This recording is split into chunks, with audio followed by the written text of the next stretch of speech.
Crimes इन Hindi channel पर आपका स्वागत है। सब्सक्राइब करें और दूसरी कहानियां चेक करें। राजन नायर उर्फ बड़ा राजन की हत्या के साथ ही एक और राजन राजेंद्र निखलजे उर्फ छोटा राजन का उदय हुआ। छोटा राजन चेंबूर के सहकार सिनेमा पर चोर बाजारी किया करता था। उसका बाप सदाशिव थाने की हेस्ट कंपनी में काम करता था। छोटा राजन के 3 भाई और 2 बहनें हैं और उसका परिवार सतारा के लोनार गांव का है। 5वीं कक्षा में स्कूल छोड़ देने के बाद राजन बुरी संगत में पड़ गया और जगदीश शर्मा उर्फ गूंगा के गिरोह में शामिल हो गया।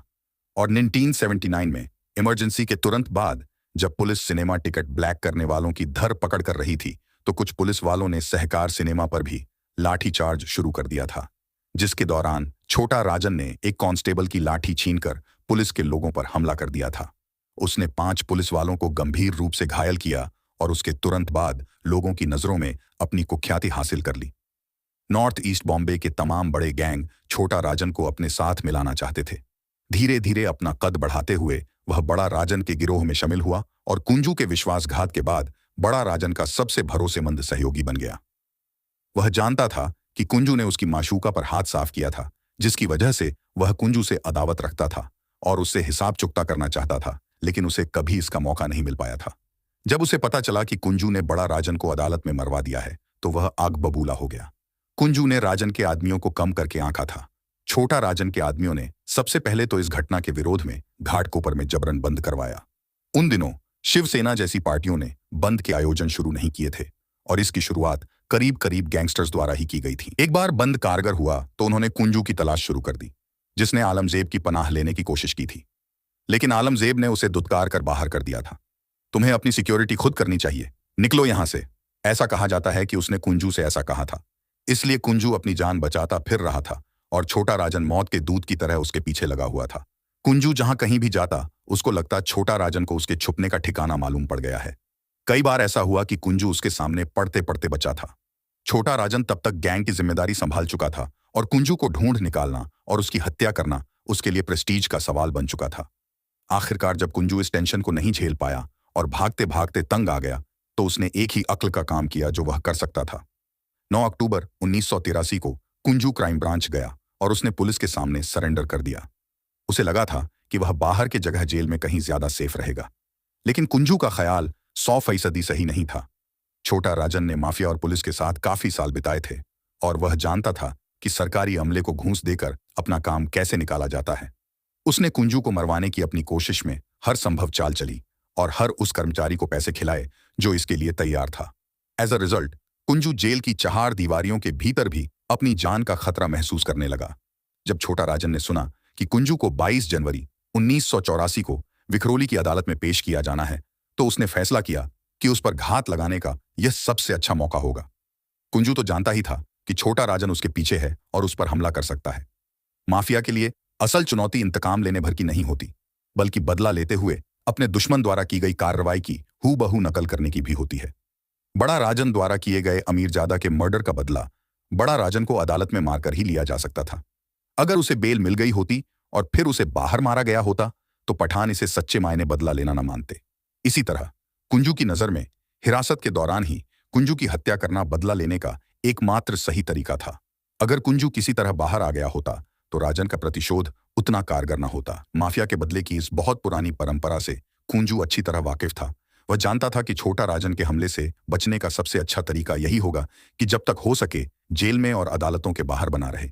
इसलिए 22 जनवरी को जब उसे अदालत ले जाया जा रहा था उसने उन कांस्टेबलों को घूस खिलाई जो उसे अदालत ले जाने वाले थे और उनसे आग्रह किया कि वे उसे पुलिस वैन की बजाय उसकी अपनी कार में बैठकर जाने की छूट दें। उसने उनसे वादा किया कि वह भागने की कोशिश नहीं करेगा। मुझे मरना नहीं है, अगर मैं भागूंगा तो छोटा राजन मुझे मार डालेगा। इसके बजाय मैं पुलिस से चिपका रहना पसंद करूंगा। उसने पुलिस को ऐसा बोला। उसने उनसे यह कहने की भी कोशिश की कि पुलिस वैन में वह कहीं ज्यादा अनसेफ होगा, जबकि एम्बेसडर में वह बाहरी की निगाह से बचा रहेगा। कुंजू को गलतफहमी थी। सुनवाई के बाद जब उसे उसकी कार में ले जाया जा रहा था उन लोगों ने पाया कि एक कार उनकी एम्बेसडर का पीछा कर रही है। कुंजू को अपनी आंखों पर भरोसा नहीं हुआ। छोटा राजन उससे भी एक कदम आगे निकला। बजाय पुलिस वैन के वह एम्बेसडर का पीछा कर रहा था। कुंजू हालात पर काबू पाने की कोशिश कर ही रहा था कि उसकी कार चेंबूर के पास एक सिग्नल पर रुक गई। तभी उसका पीछा कर रही कार उसके बगल में आई और उसमें बैठे लोगों ने उस पर अंधाधुंध गोलियां चलानी शुरू कर दी। कुंजू तेजी से झुक गया वैसे ही पुलिस वाले भी झुक गए। सोचा ये गया था कि राजन के आदमी एक झटके से ढेरों गोलियां चलाएंगे और पुलिस दल को जवाबी हमले की गुंजाइश दिए बगैर तुरंत खिसक लेंगे। इसीलिए उन्होंने ढेर सारी गोलियां दागी और जैसे ही ट्रैफिक ने चलना शुरू किया वे भाग गए। गोलियां चलाने वालों को पता नहीं था कि कुंजू किसी तरह बच गया था और उसके कंधे भर में एक गोली लगी थी और एक पुलिस वाले को भी गोली लगी थी। कुंजू एक बार फिर बच निकला था, लेकिन उसकी जान लेने की इस घटना के बाद उसे हर कहीं अपनी जान पर खतरा मंडराता दिखने लगा। उसे हर कहीं छोटा राजन के आदमी दिखाई देने लगे। पुलिस के लोग बताते हैं कि कभी कभी तो वह जेल में भी अचानक जाग पड़ता था और पसीने से तर होकर डर के मारे चीखने लगता था। महीनों बीत गए, कुछ भी नहीं हुआ। पुलिस को लगा कि छोटा राजन ने शायद इरादा छोड़ दिया है, लेकिन कुंजू को चैन नहीं था। वह जानता था कि जब तक छोटा राजन का ईगो सेटिस्फाई नहीं हो जाता तब तक वह चैन नहीं लेगा। वह अगले किसी सही मौके के इंतजार में होगा।